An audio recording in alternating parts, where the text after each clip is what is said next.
اس کا مانگنے کا انداز اتنا پیارا لگتا ہے کہ آپ اسے اس کی مطلوبہ چیز دینے میں خواہ دیر لگاتے ہیں۔ تو اللہ تعالیٰ کو بھی اپنے پیارے بندوں کا مانگنے کا انداز بہت اچھا لگتا ہے۔ ہو سکتا ہے اللہ تعالیٰ یہ بات پسند کرے کہ آپ اس سے بار بار دعا مانگیں اور وہ آپ کی مانگی ہوئی دعا کو تھوڑا ڈیلے کر دے، کیونکہ آپ کے مانگنے کا اجر وہ آپ کو زیادہ دینا چاہ رہا ہے۔ اور ایسے ہی دنیا میں ہم یہ بھی دیکھتے ہیں نا، کسی شخص کے مانگنے کا انداز بہت برا لگ رہا ہوتا ہے تو ہم سوچتے ہیں کہ بھئی اس کو تو دے کے جلدی سے فارغ کر دو، بس اس کو زیادہ، بس تم میرے سامنے سے جاؤ، دو بھائی جو چیز تمہیں چاہیے لے لو اور جاؤ یہاں سے۔ تو اسی طرح اگر کوئی شخص بہت ناپسندیدہ، اللہ نہ کرے ایسا ہو، یہ صرف ایک اندازے کی بات ہے کہ اگر کوئی شخص یہ سمجھے کہ میری تو ہر دعا فوراً قبول ہو جاتی ہے تو اس کا مطلب ہے کہ میں اللہ کا بہت چہیتا ہوں، تو یہ کوئی اس بات کی گارنٹی نہیں ہے کہ جن کی دعائیں بہت زیادہ قبول ہوتی ہیں وہ اللہ کے بہت چہیتے ہوں۔ یہ تو بس اللہ ہی جانتے ہیں کہ دعا قبول کرنا نہ کرنا، کون سا فرد اللہ کا پسندیدہ ہے اور کون سا نہیں، یہ سارے فیصلے تو قیامت کے دن جا کر ہوں گے۔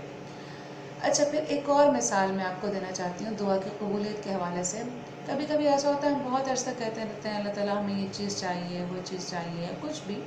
اور وہ دعا قبول نہیں ہوتی، اور ہم تو کہتے ہیں بھئی کیا فائدہ، اتنے عرصے سے ہم دعا مانگ رہے ہیں، دعا تو قبول ہی نہیں ہو رہی۔ تو ایک شخص تھا جو نابینا تھا، کسی مسجد میں بیٹھتا تھا اور روز دعا مانگتا تھا۔ ایک دفعہ وہاں سے کسی بادشاہ گزر ہوا تو بادشاہ نے اس سے پوچھا کہ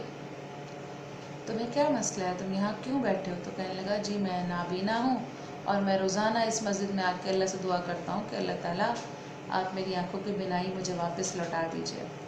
اب بادشاہ نے اسے ایک مہلت دی، شاید صبح تک کی یا چند دن کی، یا جو بھی، اس نے کہا میں واپس آ رہا ہوں اور اگر میرے آنے تک تمہاری دعا قبول نہ ہوئی تو میں تمہارا سر قلم کر دوں گا۔ اب اس شخص نے جو یہ دیکھا کہ میری تو جان پہ بن آئی ہے، اگر میری آنکھیں نہ ٹھیک ہوئیں تو آنکھیں تو پہلے ہی نہیں ہیں، جان بھی چلی جائے گی، تب اس نے اس رات اتنی گڑ گڑا کے دعا مانگی کہ اللہ تعالیٰ نے اس کی بینائی واقعتاً واپس کر دی۔ یعنی پہلے اس دعا میں خلوص نہیں تھا اور اب اس دعا میں خلوص شامل ہوا تو اللہ نے اس کی دعا قبول کر لی۔ تو اس لیے کوئی سی بھی دعا مانگی جائے تو وہ پورے اخلاص کے ساتھ مانگی جائے، مکمل خلوص کے ساتھ مانگی جائے، اور اس دعا کے اندر جو ہے آداب میں یہ بات بھی ہے کہ کوئی ایسی دعا جو ناجائز ہو، کوئی غلط کام کے لیے کی جا رہی ہو تو وہ دعا نہیں کرنی چاہیے۔ دعا ہمیشہ اچھے جائز کاموں کے لیے، اللہ کے پسندیدہ کاموں کے لیے دعا کرنی چاہیے، گناہ کے کاموں کے لیے دعا نہیں کرنی چاہیے۔ جیسے اگر کوئی چور اگر چوری کرنے جا رہا ہو، وہ یہ کہے کہ یا اللہ میرے لیے چوری آسان کر دے، تو ظاہر سی بات ہے کہ غلط ہو جائے گا۔ یا کوئی بچہ اگر چیٹنگ کر رہا ہو، وہ یہ سوچے کہ اللہ تعالیٰ مس مجھے نہ دیکھے میں کیا کر رہا ہوں، تو یہ ظاہر سی بات ہے کہ اللہ کو یہ چیز اچھی نہیں لگتی ہے۔ پھر ایک چیز اور بھی اس میں شامل ہے کہ دعا صرف اور صرف اللہ سے ہی مانگنی چاہیے۔ اللہ کے علاوہ اور کوئی ہستی ایسی نہیں ہے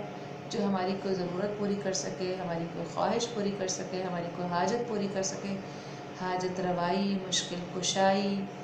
ہر اختیار صرف اور صرف اللہ کے پاس ہے۔ اگر اللہ کے علاوہ کسی بھی اور ہستی کو ہم یہ اسٹیٹس دیتے ہیں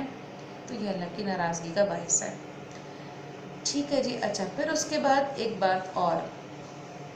کہ نماز میں مانگی گئی دعا اللہ تعالیٰ کو بہت اچھی لگتی ہے۔ جیسے ہم اتحیات میں دعا مانگتے ہیں، اتحیات تو چلے خیر آخر میں ہوتی ہے، سورہ فاتحہ سے آغاز ہو جاتا ہے دعاؤں کا، اور پھر اس کے بعد اتحیات میں ہم دعا مانگتے ہیں۔ مختلف دعائیں آپ نے پڑھی ہوں گی اور یاد بھی کی ہوں گی، رب اجعلنی مقیم الصلاۃ ومن ذریتی، ربنا وتقبل دعا، اور بھی بہت ساری مانگی جا سکتی ہیں، اس میں کوئی لمیٹیشن نہیں ہے۔ تو یہ ایک اہم بات ہے کہ وہ دعا جو نماز کے دوران مانگی جاتی ہے وہ زیادہ قبول ہوتی ہے۔ جیسے رکوع سے اٹھنے کے بعد کا جو لمحہ ہے اس میں دعا قبول ہوتی ہے،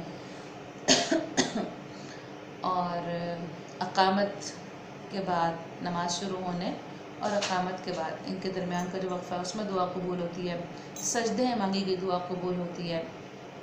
دونوں سجدوں کے درمیان مانگی گئی دعا قبول ہوتی ہے، اور اس کے علاوہ تہجد کا جو وقت ہے اس وقت مانگی گئی دعا بہت اللہ تعالیٰ کو پسند آتی ہے اور اللہ اس کو ضرور قبول کرتے ہیں۔ بلکہ احادیث سے یہ بھی ملتا ہے کہ اللہ تعالیٰ جو سحری کا وقت ہوتا ہے، جو تہجد کا وقت ہوتا ہے، اس وقت 7ویں آسمان پر آ جاتے ہیں، یعنی وہ آسمان جو دنیا کے بہت قریب ہے اس آسمان پر آ جاتے ہیں اور پکار کر کہتے ہیں کہ ہے کوئی میرا بندہ جو آج مجھ سے کچھ مانگے اور میں اس کو دے دوں، یا ہے کوئی جو مجھ سے توبہ کرے اور میں اسے معاف کر دوں، یا ہے کوئی جو مجھ سے دعا مانگے اور میں اس کی دعا قبول کر لوں۔ تو اس وقت اللہ تعالیٰ خود پکار کر کہتے ہیں، اور اگر اللہ کی پکار پر کوئی بندہ لبیک کہہ دے اور اللہ سے اس وقت کچھ مانگ لے، اپنی کوئی ضرورت اللہ کے سامنے پیش کر دے، تو وہ اللہ تعالیٰ بہت جلدی قبول کر لیتے ہیں۔ اس لیے اگر کسی کو کوئی چیز چاہیے اور وہ تہجد میں نہیں مانگ رہا، تو اس کا مطلب ہے کہ اس کو نہیں چاہیے۔ ٹھیک ہے، ایک اور واقعہ میں آپ کو سنانا چاہ رہی ہوں آج کے سبق میں، اور اس کے بعد پھر انشاءاللہ اگلے لیسن میں اس سبق کو اور آگے بڑھایا جائے گا۔ یہ آخری بات ہوگی آج کی۔ مجھے ایگزیکٹ ڈیٹس یاد نہیں آ رہی ہیں ابھی، انشاءاللہ موقع ملا تو میں آپ کو حوالے کے ساتھ بات کر دوں گی۔ لاہور کے کوئی صاحب تھے، ان کے بیٹے کی شادی